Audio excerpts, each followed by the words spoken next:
Hey, it's Kane Minkus here with Industry Rockstar, the #1 global business training company, and Kane and Alessia. And it is my privilege and honor to have Jill Lublin here today, both a friend and just an extraordinary woman. We have a short time with her, so we're going to dive right in.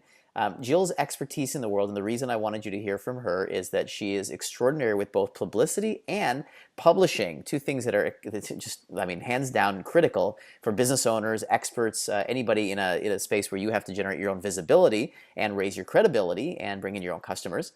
So, Jill, thank you so much for making the time. I really appreciate it.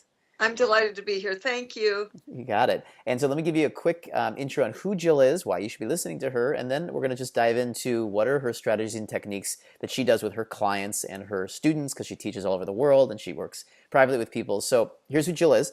Jill is not only an international speaker, and she speaks on some of the largest stages in the world. She's a 3-time best-selling author herself, so she's gone through this herself. She knows what she's talking about. She teaches publicity courses, and she consults and speaks all over the world. She's also helped not only just herself get on her books, but 30 authors a year not only go through publishing, finishing their books, getting their stuff out there, but she's done that for 15 years. So she's helped close to 500 authors not only place themselves domestically in North America, but also internationally. And this is something she's well known for, is the international distribution and the connection between her and the international publishers. So, Jill, wow, where should we start? There's so much to talk about in your expertise.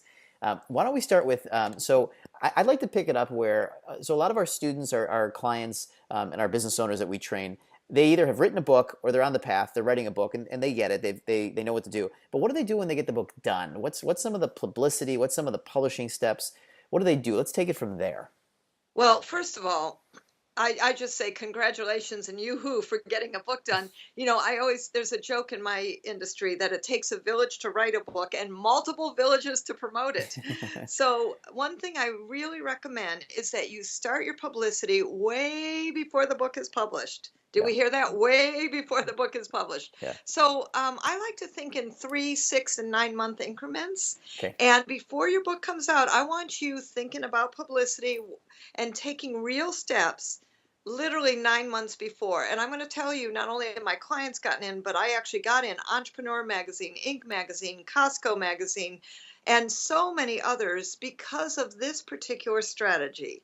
Hmm. And especially if you want to be in magazines and have great articles published, most magazines are working 9 to 12 months ahead. Hmm. So I think that's really a key that if you do that, will turn the right places for you to gain immediate visibility and get your book sold, which is really what it's all about, which leads to speaking engagements and gains you greater visibility. So that's a real key. Please don't wait till the book's out. That's too late. In fact, I have to tell you, every one of my authors who are with publishers, we are typically starting way ahead of the publisher's Hmm. game, and Okay. that's what makes them so successful. They're not waiting on a publisher. Hmm. And those of you who have control over your books, hallelujah, you can do whatever you want in the order you want. And the first order of the day is publicity, getting your message straight and putting it out there really as the expert you are. Yeah. Now, your metaphor between the village and the 3, 6, and 9 months just really brings up this image of giving birth to the book. It's like Well, the it's trimesters, the trimesters of the book. So let's talk a little bit about the difference between self-publishing and working with a publisher. So what are the advantages, and what do you recommend as an expert? You can do a little research on this on Google, but people really want to know, from the experts, what do you really recommend between self-publishing, owning your book, getting it out there, doing it internationally? Do you want to own it domestically, but you're okay internationally? What are your thoughts on that? Well, so here's the deal.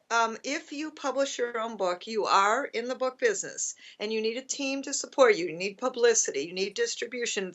Those two in particular, you must be thinking about from the get-go. I want you to be thinking about becoming an immediate bestseller because that's bragging rights, and bragging rights are good, especially around the area of publicity. And I think it's important if you're going to do a book that it's about creating engagement, whether they be consulting or speaking, as well as powerful publicity building. That's your tool. Mm. So that to me is the primary reason to have a book. Now, having represented people for over 15 years to publishers, their question is, do you have a platform? Yeah. And who's following you? So one of the things you must do immediately is build and create your platform. I know if you're with Kane, you're doing that already, and you're learning the right ways to do it. But certainly, it's important to be building your platform, have people know who you are, and gain that visibility. So those are particular things. If you're, no matter what, whether you're self-published or with a major publisher, platform is key, publicity is key. Those two P's are really essential. And as far as I'm concerned, you're responsible for your publicity, whether you have a publisher or not. I'm on McGraw-Hill, and I was so excited thinking, wow, I'm with an international publisher. And well, they got me one article, and that's the Washington Post. I was thrilled. Thank you very much. I did the rest. So again, you're responsible. And as far as I'm concerned, there's no difference in that, Yeah. major publisher or not. The great thing with the major publisher is they absorb the printing expense and they do handle some of the distribution. Everything else, you're responsible for. Even if they tell you you're not, even if they say, I have a gentleman, he's been on Dr. Oz, he's an international speaker. He's got his like third book out with one of the major publishers, and he's been consulting with me specifically so we can, shall we say, kick the publisher in the you know where just a little bit and ask the right questions, as well as have him completely have all the right tools in his pocket and know the right strategies, and more importantly, implement them with my help step by step so that he has the right system for doing his own publicity. Because I'm going to tell you, the publishers have multiple authors all at once. They give you like 6 weeks to be a star, and that's it. And they're Yeah. done. Well, Yeah. you're not done, and I'm not done ever with your ability. You must keep publicizing always and keep your foot on that gas. Yeah. So, I came out of the record company background. I used to produce artists, and it's really a publishing model as well. And so the things you're saying are identical. The artist had to be out there working it, building a following. Just because the record company started to put their engine behind it didn't mean that it was going to be an automatic success. And certainly that's true. If you're, as the artist or the author, not really working hard with that as a team member, then they typically drop you. After a while, and it's a little bit shiny object syndrome in the publishing industry to me. It's like, oh, there's a new author, a new idea, the industry has shifted, someone's got something cooler, let's run over there.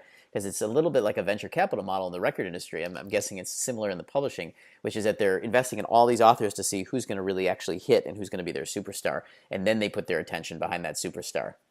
Well, Um, Kane, it's a wonderful coincidence too, because I actually started in the music business okay. and did very similar things. I actually worked at 4 independent record labels, Yes. and we took unknown artists and made them popular because of where I learned my guerrilla publicity tips and all kinds of strategies was Yeah. in the music business, where everything is about perception. But guess what? As an author, as a speaker, it's all also about perception and having your name recognized and raised to the top. Yeah, absolutely. It's a little bit like Amazon, the way Amazon works as well. It's like anybody can add products. I mean, to some degree, anybody can add a good product to their thing, but they don't actually pay attention until it actually starts to sell. And that means that you have to really start to create that buzz. So this is good. I want everybody listening to really get out of that, the magical dust thing where they're going to write a book and everybody else is going to get behind them and make them famous. It does. Oh, I wish. Yes. And figure that out. Then you'll be a millionaire. But really, until then, it's real key that you take the driver's seat.